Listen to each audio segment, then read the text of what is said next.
In October 2021, the STIHL Timbersports Individual World Championship returned at long last. After a forced break of nearly 2 years, 12 top athletes from Europe, the United States, and Canada come together in Munich to see who is the best of the best. The traditionally strong contenders from New Zealand and Australia are unfortunately unable to participate in this year's international season highlight due to the restrictions that are still in place. The athletes who can attend are especially grateful for the opportunity. It means a lot to representing Belgium. There are a lot of fans, family watching, so you want to do the best you can. I've been striving for this for so long to compete for my country. Es ist natürlich schön, immer wieder sein Land auf einer Weltmeisterschaft repräsentieren zu können, zu dürfen. The athletes are highly motivated and they know the competition is extremely fierce.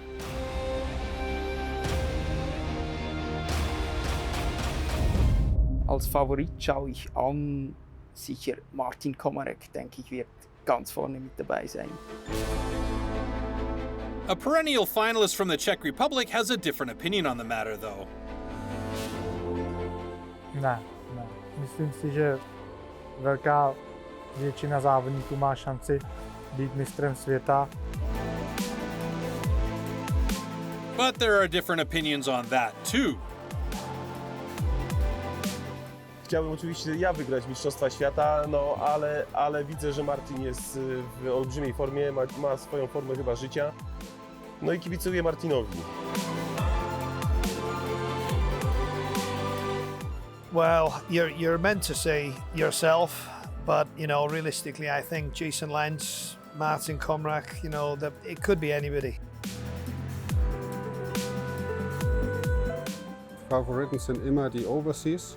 Well, myself, of course, because it's in my blood. USA's Jason Lentz is supremely confident. So is Sweden's Sverre Svan. Bara jag tar mig till Hotso-final så är det inte helt omöjligt att jag själv ska kunna vinna faktiskt.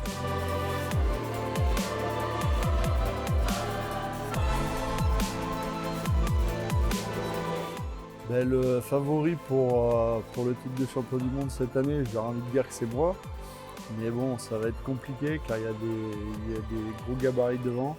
Je pense Jason Lentz, potentiellement un titre de champion du monde, ou Martin Komarek. Who's going to win? I think everybody that came to the World Championship is here to win, and that's my plan as well. But until then, it's a long road up to the podium.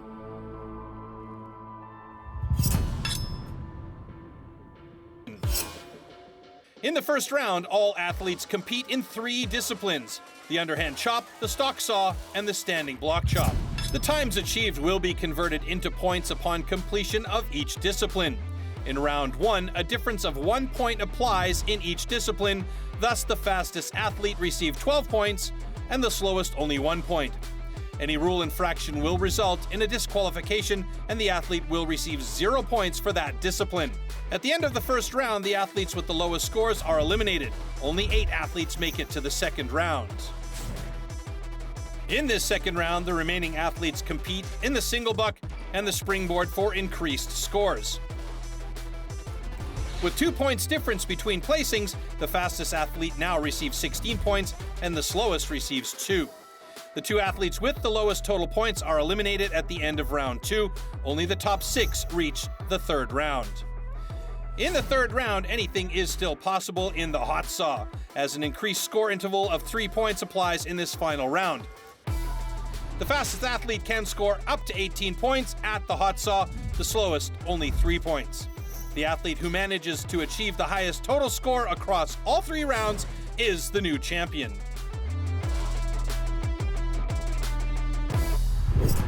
Underhand chop. In the past, the underhand chop technique was used to split logs. Standing on a horizontally anchored block, the athletes cut through a 32-centimeter log. The block has to be worked from both sides.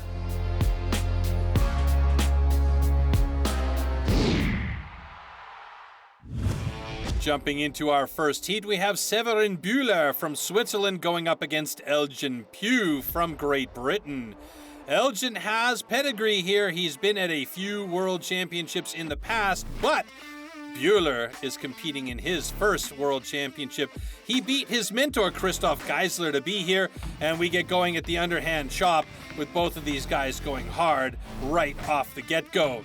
You can see Elgin Pugh there with the red sleeves and blue jersey, and he jumps over quickly to the other side on the underhand chop. Severin Bühler about 4 or 5 strokes behind, so the definite advantage goes to Elgin Pugh as he gets through that block fairly quickly and has a time of 22:23 for a personal best. Severin Bühler does it in a time of 32:76. These are unofficial times until our referees say otherwise. There you go. Official times slightly changed, and that's how it goes. You can see there Severin Bühler on those first few hits getting nice and quick into the log, but it was Elgin Pugh who just was a little bit more accurate with his power and takes that heat down. Next up, we see Ferry Swan from Sweden going up against Koen Martens from Belgium.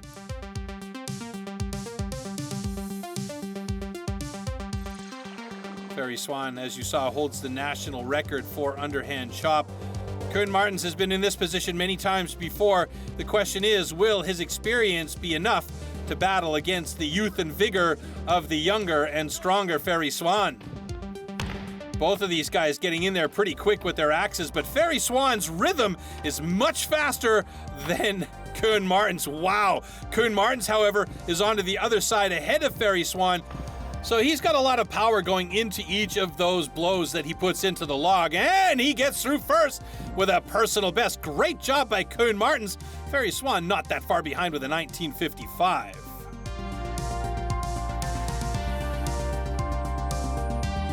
As always, plenty of respect with these guys as they head off stage, and we take a look back at the start blows here. Look at that. Huge tippy-toe steps in for those first few hits from Ferry Swan, and look how close it was there at the end. 1.5 strokes difference. All right, the guy that we've been wanting to see all day long, coming from the USA, going up against one of the most interesting and fun guys in timber sports, Jason Lentz from the US up against Martin Komarek from the Czech Republic. That man right there is an absolute monster. He's huge, he's strong, he's got power, he's got precision, he's also got pedigree. He's the son of Mel Lentz, who is a legend in timber sports in the USA, and he is just about a half stroke ahead of Martin Komarek as he moves over to the other side.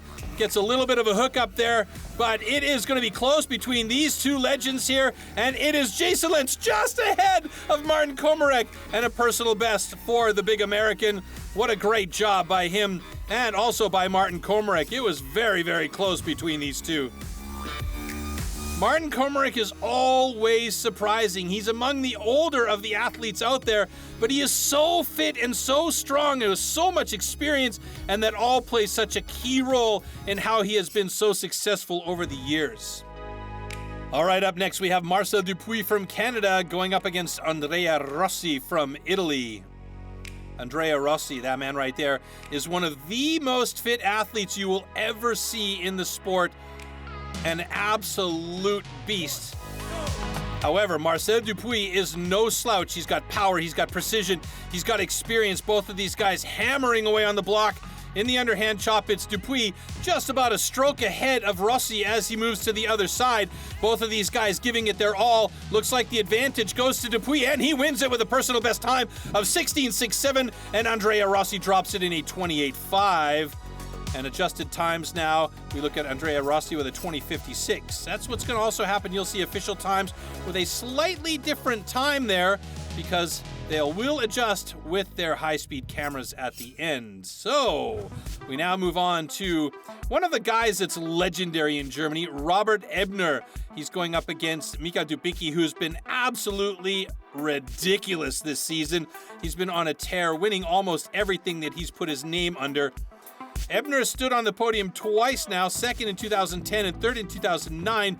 Dubicki, as I said, he's had a strong season so far, and both these guys just going at it. The pace that they're hitting that block with the axes is incredible, and Dubicki moves over to the other side ahead of Ebner. A bit of a pause by Ebner, and that will cause problems as Dubicki is very, very strong with accuracy and power that just seems to increase as he gets farther into the block. It's absolutely incredible. And he does it in 25-21 with Ebner in a 29-82. And there you see again the official times. Slight changes there. Dubicki evens out at 25. So a real good heat for both of these guys, but not the fastest time so far. But man, I tell you, Mika Dubicki, he is unbelievable. Marcel Dupuy takes the lead in the underhand chop. Martins has a minor surprise in store, placing second, with Ferry Swan, the youngest participant, right behind him. Speaking of Swan, a highly motivated Swede and son of an Olympic gold medalist in cross-country skiing. He's coached by his mother, Marie. Swan came out of nowhere to win the Rookie World Championship title in 2017, and at 25, now he has the pro title in his sights. Det är det största man kan göra inom timbersporten, och få representera sitt land. Och jag är här för att visa vad Sverige går för, helt enkelt. Absolut vill jag vinna. Det är varje mål på varje tävling. Svan is one of the few athletes to train under absolutely professional conditions. Now, let's check out the stock saw. After the starting shot, the contestants have to cut 2 wooden discs, so-called cookies, within a 10-centimeter mark. One downward and one upward. The attempt is only valid when both discs have been cut off completely and within the marks. So here we have the stock saw heats. Should be noted that the world record has been broken twice in 2021 and now stands at 8.51 seconds, an ultra-fast time. All right, here we go with the heat between Koen Martens from Belgium and Armin Kugler from Austria. 1, go! Good start for both of these guys. Got a nice thin cookie there by Armin Kugler by the looks of it. Koen Martens putting a lot of pressure on that blade on the way up, and it's Kugler with the faster upcut. You can see the disappointment by Koen Martens, but it was a very good cut by Armin Kugler. Nowhere near the world record time, but still, he got that one as far as the points are concerned, and moving on to the next round, that's important for him. And you can see here, yeah, that was also a pretty nice thin cookie, but the second cookie was super thin. That is accuracy. All right, Elgin Pugh looking a little bit nervous as he heads into this one against Pierre Puy-Barré. The 6-time French champion came in 10th in the underhand, so he's looking to catch up here. Very, very nice first cookie there by Puy-Barré. He drops it first, and on the way back up, it looks like a distinct and clear advantage for Puy-Barré, and yeah, he drops it in 11:51. Pugh in a 12:36, and there we see adjusted times, 11:50 and 12:15.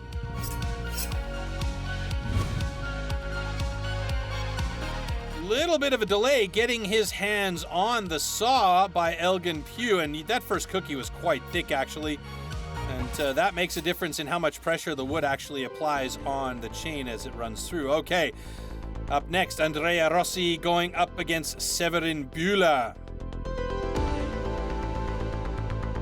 Bühler was the slowest in the underhand, but now he has a chance to strike back against Andrea Rossi.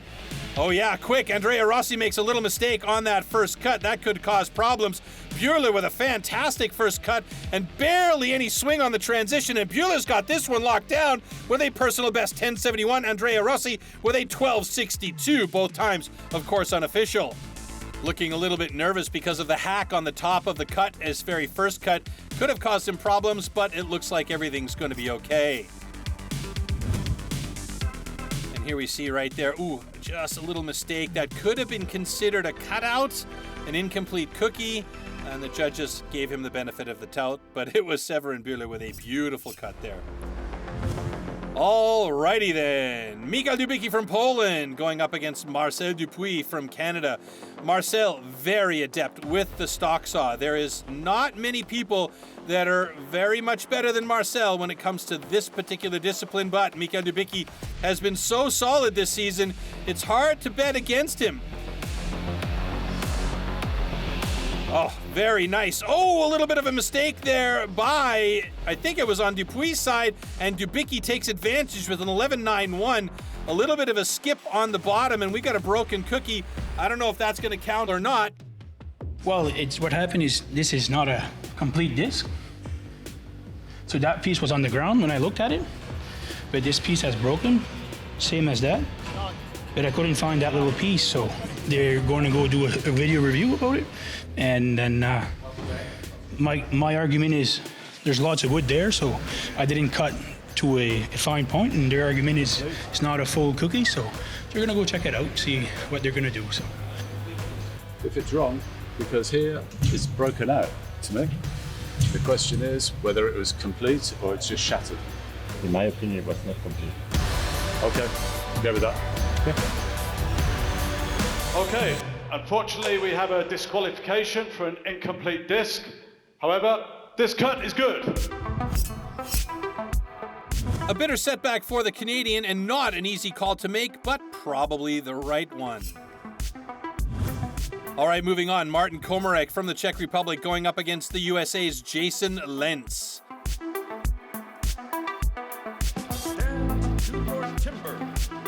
A lot of pressure on Jason Lentz, making it all the way over here from the United States to try and make his mark on the World Championship title. A good start for both of these guys, and boy, it's neck and neck on the upstroke. It could go either way, but it's Komarek with an 11-4-1. Jason Lentz with an unofficial 11-5-8, and after adjustment, Jason Lentz had an 11-4-8 and Komarek an 11-2-3.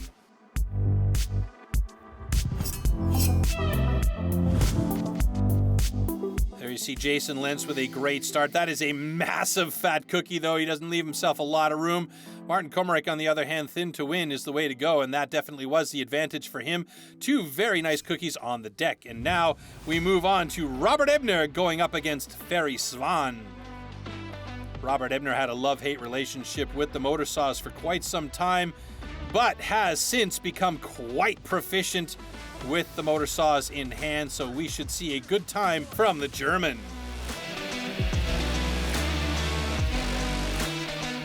Nice first cut there by Ebner. Ferry Swan pushing hard to get that back upstroke, but it's Ebner with a 10-6-4. Ferry Swan 11-8-1.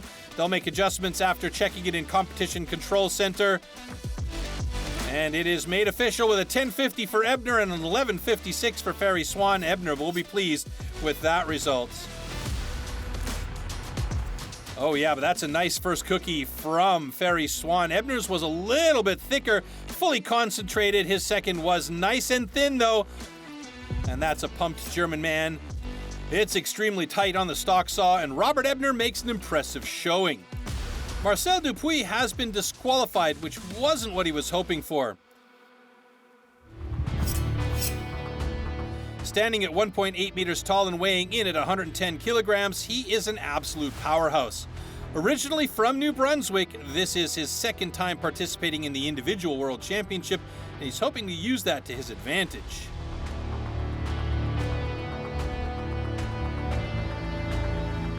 It means a lot because the last time I was here, it was kind of a learning experience, and you think when you're here that you're going to be able to do it every year or stuff like that, but it took 6 years before, since I've made it here, so I'm going to try to take advantage of the situation and put my best foot forward and give it my best shot. Yeah, I think every competitor is here to win, and that's my plan as well.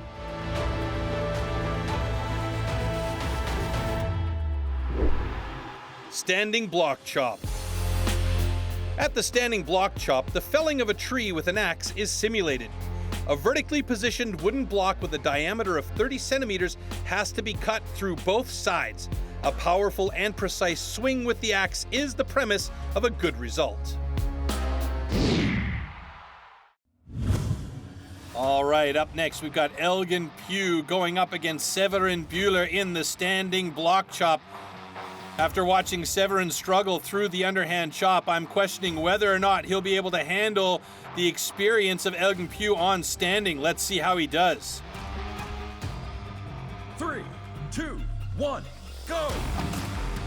He'll definitely be motivated after having not so good a underhand chop, but doing well in the stock saw. Both of these guys really getting into it here. Elgin Pugh and Severin Bühler moving over to the other side basically at the same time. This looks like it might be a more evenly matched up heat than I originally thought. It's going to be really close. Whoa, holy smokes, folks. That was super close. Down to just about a half stroke, not even. That was a great heat. Bühler with a 22.72 personal best and Pugh with a 22.47. Great job. All right, all smiles. Mika Dubicki from Poland up against Pierre Puy-Barré from France. 3, 2, 1, go! Oh, a big stick by Puy-Barré, and Dubicki is into it right away, not having any second thoughts about going at that block with everything he's got. Puy-Barré is a big man as well, got plenty of power. Dubicki about a half a stroke to a stroke ahead as he moves over to the other side, and you can see that thing is wiggling and waggling on top, and Dubicki drops it in 2020 unofficially. Pierre Puy-Barré in 21.29, a good second difference between them. Look at the concentration and the power there by Dubicki, and there are the official times. Puy-Barré a good second behind Dubicki. All right, up next, Koen Martens from Belgium going up against Germany's Robert Ebner. This is one of Ebner's strongest disciplines, and Koen Martin looks a little bit like a deer in the headlights of a car, knowing exactly that detail. But Koen Martin's getting right into it. Ebner onto the other side, about 2-3 strokes ahead of Koen Martin, so a definite advantage for the German. Wow, the power from both of these guys is absolutely intense. Koen Martens getting in there. Oh, almost has got it, and he's done it. Koen Martens has managed to do it in 22.85. Ebner just a couple of strokes behind, and Ebner definitely had the advantage, so that deer in the headlight look might have been helping Koen Martens out at the end, and you can see the official times there. Great job by the Belgium. All right, Marcel Dupuis, the Canadian, looking for a little bit of redemption after the DQ in stock saw up against Italy's Andrea Rossi. And you can see the power coming from the core of Marcel Dupuis. They're absolutely nailing it. Over to the other side, both of them at the same time. However, Andrea Rossi got a stroke in there just ahead on the second side to Marcel Dupuis. Now it's about power, and Marcel Dupuis does it. He beats Andrea Rossi by quite a bit here, as Andrea Rossi seems to have run into a knot or something on the backside of his block, looks over and goes, almost. So Marcel Dupuis officially 19.06, Andrea Rossi officially 25.12. What a difference there. Armin Kugler now going up against Martin Komarek. Martin Komarek, I mean, what can you say about this guy? The smiling Czech Buddha, in a manner of speaking, always happy, always positive. Everybody looks to him for advice. Armin Kugler, so powerful, so accurate, and the Austrian moves over to the other side. The question is, will he have enough to take down Martin Komarek in this heat? Komarek's coming close to it. He drops it unofficially in 18.98. Kugler struggling on those last few hits there as it finally starts to go, and a 25.97 is his time. He will not be happy with that, as he's definitely chopped better than that in past. What a great hit by Komarek, though. All right, now the big man Jason Lentz up against Ferry Swan. Two completely different human beings as far as stature is concerned. Both of them, however, plenty of power. Now, Jason Lentz often backs up the team competition as the standing block is the last discipline, because he is so good in this one. Ferry Swan, look at this kid go, though, 25 years old, absolutely murdering it, but will he have enough to beat the big man Jason Lentz? No, he baseball bats that block into left field with a 19.07 personal best time. Ferry Swan was pretty close at a 29.3, but Jason Lentz with adjusted time is 18.83. That is just insane how that block flew off the top. Komarek still in the lead after the standing block. Linz just 1 point behind, hot on his heels. Kugler, Rossi, Pugh, and Robert Ebner are out after the first round.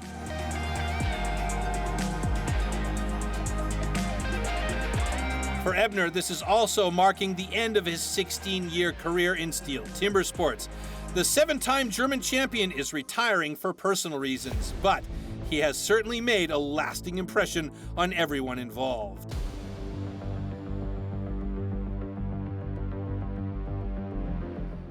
Décrire Robert Ebner, c'est un très très bon compétiteur. So always been a nice person to be around with. He is like right focused on stage, so there's his mental game that he plays good. He wears his emotion on his sleeve, so after a good chop, you'll hear him screaming, and after a bad one, you can see him discouraged.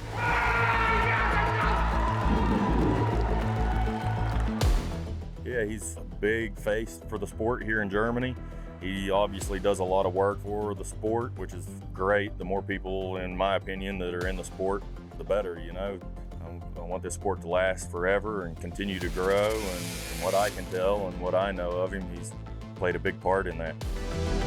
Just this past summer, Ebner put in an impressive showing and racked up a new world record in the hot saw for another German championship title. Also so stark in einer solchen Überzeugung habe ich den Robert noch nie gesehen. Jag tittade faktiskt live när han tog världsrekordet och det svedde till lite i magen för jag ville att det ska jag i alla fall.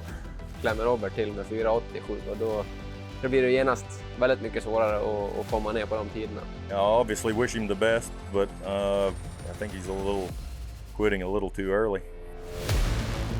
Ich finde das gut, was will machen und was hat geschafft.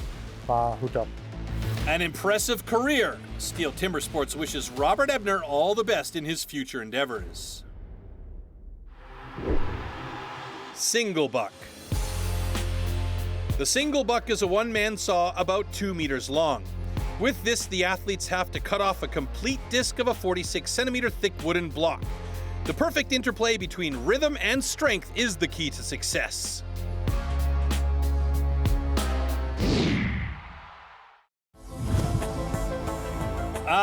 Yes, the single buck, the misery whip. One of the most difficult disciplines to really become proficient at. Severin Bühler going up against Pierre Puy-Barré. Now we know Pierre Puy-Barré is very strong in this discipline, and Severin Bühler will know that as well. And you can already see here Puy-Barré well deep into that cookie as Severin Bühler is just passing the halfway mark and got it cooked and hooked a couple of times. So that caused him problems, and it is Pierre Puy-Barré with a world record time after adjustment of 11:58.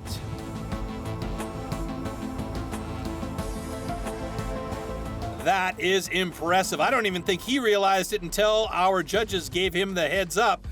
And now we move on to Koen Martens going up against Mikael Dubicki. And it seems like every time Koen Martens gets out on stage, he looks like a scared little boy, but then he becomes an absolute monster. Meanwhile, Mikael Dubicki is just killing this first cookie as he gets through. Oh, problems for Dubicki as he's got a tongue left at the bottom. He needs to cut that off. He's got it, but that caused him problems with his time. And see there, Koen Martens got it hooked up a couple of times, and restarting that huge 2-meter-long saw is not so easy. Also there you can see, not super easy to reset it on a little tongue of wood. And now we move on to Marcel Dupuis going up against Ferry Swan. Ferry Swan has proven to be super efficient at this discipline in the last few years, but look at the effort that Marcel Dupuis is putting into it. This is a pretty evenly matched up one with both of these guys coming close to the bottom. It's just about a stroke difference between the two. Absolutely fantastic heat between the Canadian and the Swede. And look at the difference in time, not that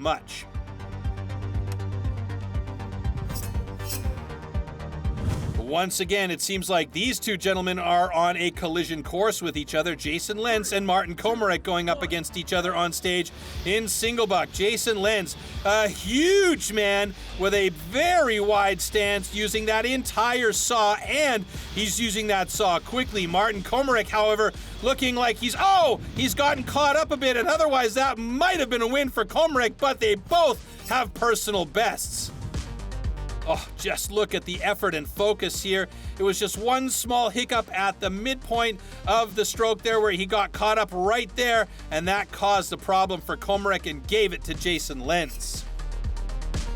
So Pierre Puy-Barré wins the single buck with a new world record, and the lead is tightening with just 5 points separating the top 5 guys. American Jason Lentz is in the lead thanks to his better overall time.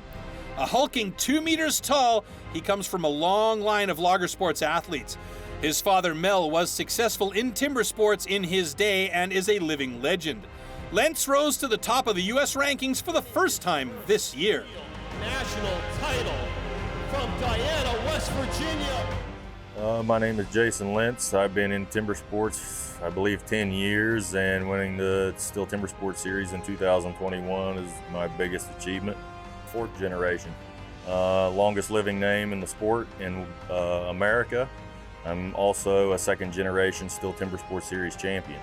It's in my blood.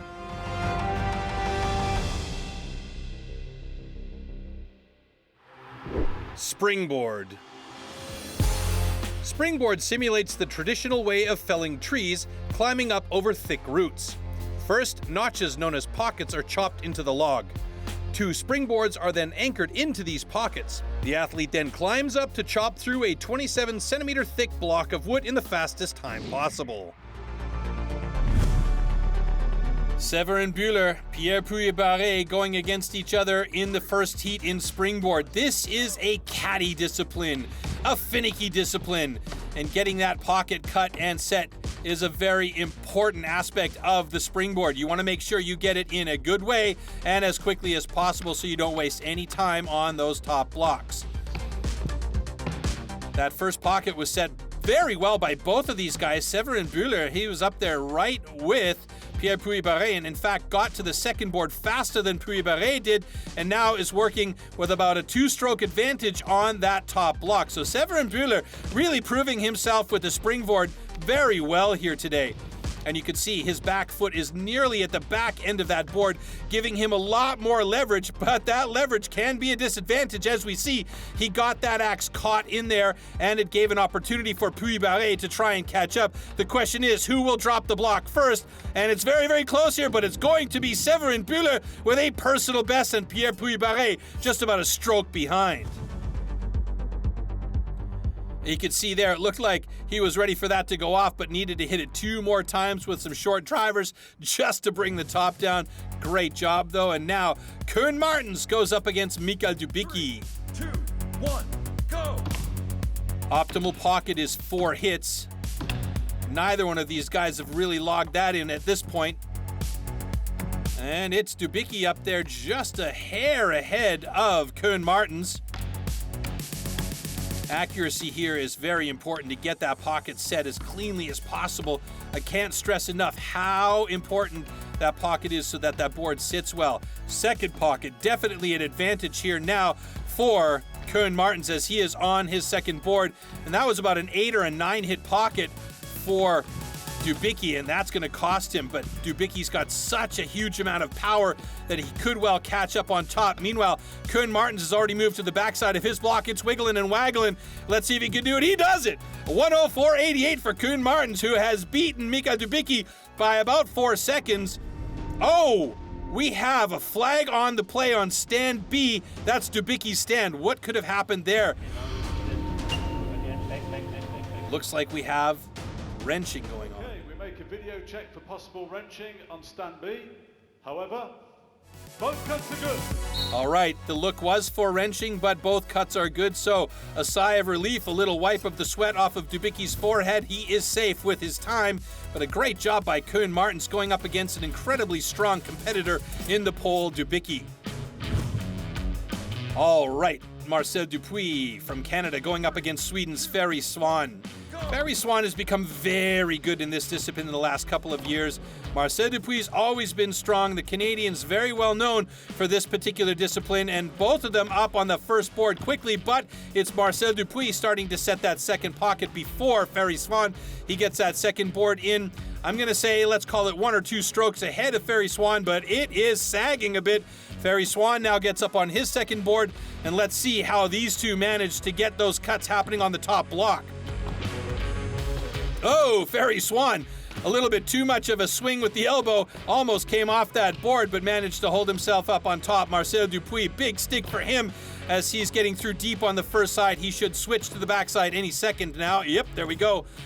Not bothering to switch his foot position as Ferry Swan still digging through on the first side, and it looks like Dupuis with the advantage. Oh, and a great time for him. First place there with a 59.53 on that Springboard. Unbelievable time for Marcel Dupuis. What a great showing there. And the final chipmunk cheek puff to get them out there. You can see Ferry Swan almost falls over backwards, but catches himself and then finally drops the block. What a heat between those two guys. And now, once again, Jason Lentz up against Martin Komarek. The whole day, these guys have been nose to nose with each other. Couple of big boys, and they need to have good pockets for the support of those boards. Martin Komarek sets his first board. He's got a little bit of slough in there. Is that going to cause problems for him? No. Jason Lenz is working on his second pocket now. Looks like he is a slight bit ahead of Komarek as he steps up onto his second board. Doesn't need to jump. He can just stretch that leg that goes all the way to the ground right up top onto the board. And Lenz is working with all his power on the top board. Now look at the difference in the boards these two guys have. It is a little bit of an angle for Martin Komarek that gives him an advantage as far as the amount of power he can push off that back leg. Meanwhile, Lenz has got a bit of a flat board, which is okay, but look how close they are. A personal best for Lenz, and it is just behind. It is Martin Komarek with the win in that heat. Wow, these two guys, absolutely madness. Adjusted times, Lenz with a 51.55, a personal best for the big man from America. So you can see there, Komarek with a season best there, 51.22. That means Martin Komarek is back in the lead, and that also means the old hand from the Czech Republic has a good shot of finally taking gold after many bronze and silver medals. He definitely knows it will be a bit easier with the national champions from Australia and New Zealand missing from the competition.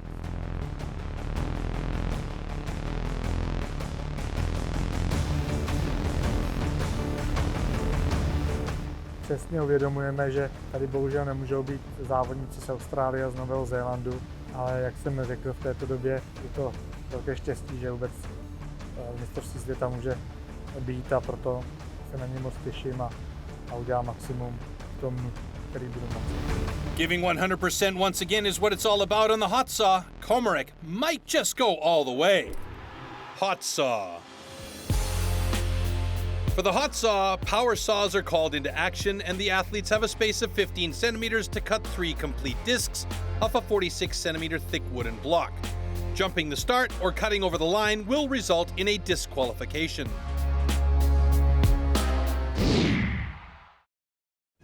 $60, $80, or higher horsepower. Chain speeds over 200 kilometers per hour. And what a sound. That's the hot saw. First to go in the hot saw, Mikael Dubicki from Poland. The 40-year-old looking to have a good result here and could potentially earn 18 points. Good first cut. Oh, jams it up on the second cut, has a cutout, goes for a real thick cookie and has some time to waste there on that third cut, and that's going to kill his time. 8:02. Now with adjustment 7:86. It's not a bad time, but could have been faster if he hadn't had that problem on that second cut, the upcut. Watch this right here. A little bit of a shake and bake. He makes a kiss for it twice, but has to re-enter at the top of the log a little bit close to the line. Nevertheless, he managed to get through it. And now we move on to Pierre Puy-Barré.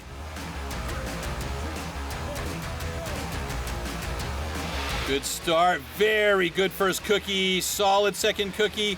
Let's see if he's got a nice one for the third one. It looks a bit thin at the top. Does he have a solid 3 cookies on the deck? The judges will confirm that. Yes, a time of 7:40, and he's in the lead for now. Taking a look at the second cut and his third one. Very, very nice cuts by Pierre Puy-Barret. And a good time of 7:40, so that puts him in the lead, as I mentioned. And now we move on to Ferry Swan, who said he could win the whole thing if he makes it to this final round, but he's got to have a good cut. Nice start. Ooh, pretty thick second cookie. And he's got 3 on the deck with a 6.70 personal best and a 6.58 after adjustment. That could mean good things for Ferry Swan. That means he's going to take over the hot seat from Pierre Puy-Barret. It's an amazing feeling to finish off the competition with a personal best as well, so I have to be happy with that. We will see. My time isn't that good, so they should beat it, but we will see. We will indeed see, with 3 guys still to cut. First up of those 3 is Marcel Dupuis from Canada. This is a discipline where he is very strong. Let's see how he does. Oh, he's quick. 5.47 personal best. Oh yeah, that means he's going to take over the hot seat from Ferry Swan. And that means with adjustment 5.43, and Marcel Dupuis will take over the hot seat, and that means Ferry Swan's hopes of a world title have gone out the door. But look how close to the line that last cut was. A big fat cookie.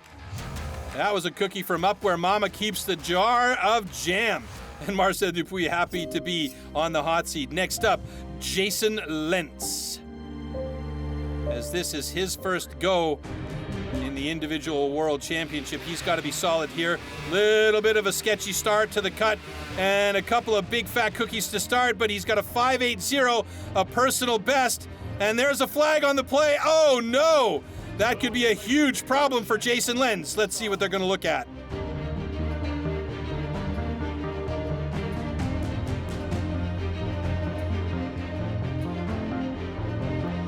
Okay, after the video check, the cut is good.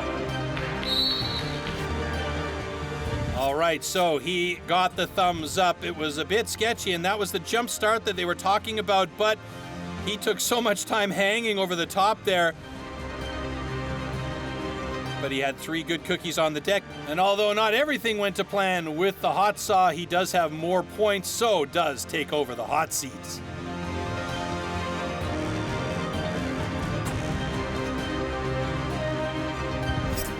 All right, last athlete to go, Martin Komarek. And you know that Jason Lentz, as confident as he is going to be thinking about this man here on stage. The pressure is on.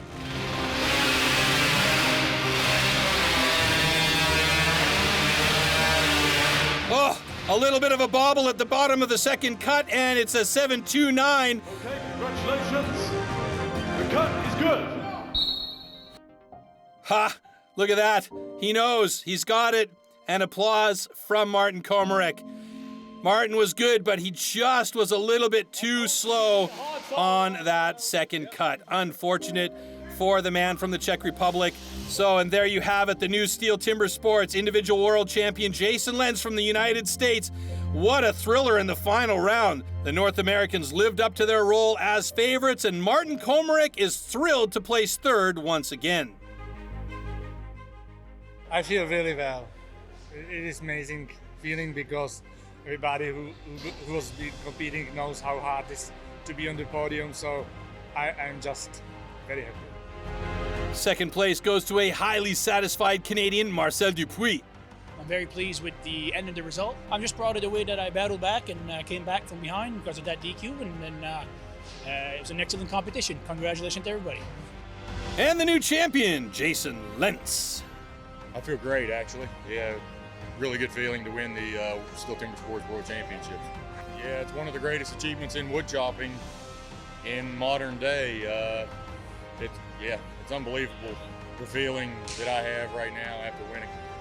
Once again, an incredibly thrilling contest with one deserving winner emerging victorious.